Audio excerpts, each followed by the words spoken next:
বন্ধুরা, আজকের ভিডিওতে আলোচনা করব কেন সামর্থ্য থাকলে কখনোই গ্রামে থাকা উচিত নয়। সামর্থ্য থাকলে কখনোই গ্রামে থাকা উচিত নয়।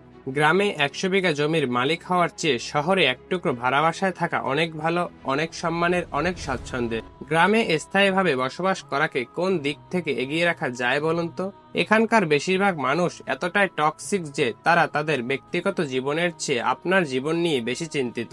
এই যেমন ধরুন, আপনার চুল বড় কেন, আপনার মেয়ে অনার্সে পড়লেও তাকে বিয়ে দেন না কেন, আপনার বয়স 25 পেরিয়ে গেলেও আপনার এখনো চাকরি হয় না কেন, আপনার সমবয়সী কেউ বিদেশ গিয়ে লাখ লাখ টাকা কামাচ্ছে আর আপনি এখনো লেখাপড়া করেন কেন, ইত্যাদি বিষয় নিয়ে তাদের মাথায় এতটাই চিন্তা যে লক্ষ্য করলে দেখবেন ততটা চিন্তা হয়তো আপনার পরিবারও করে না। গ্রামের আরেকটি প্রধান বৈশিষ্ট্য হলো ঝগড়া। আপনি এখানে এমন কোনো বাড়ি ঘর খুঁজে পাবেন না যেখানে জায়গা জমি কিংবা টাকা পয়সা নিয়ে বিরোধ নাই। এখানে কাউকে পছন্দ না হলে জায়গায় অজায়গায় তার নামে বদনাম রটানো এটা যেন তাদের নিত্যদিনের একটি স্থায়ী রুটিন।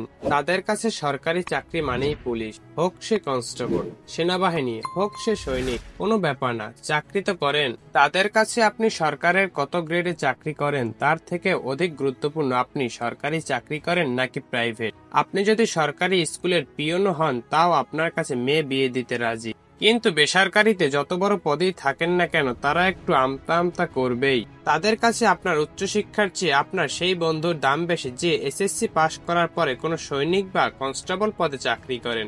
আর এই টক্সিসিটির প্রধান উৎস হলো গ্রামের চায়ের দোকান আর বিকালে নারী কিংবা মহিলাদের আড্ডায়।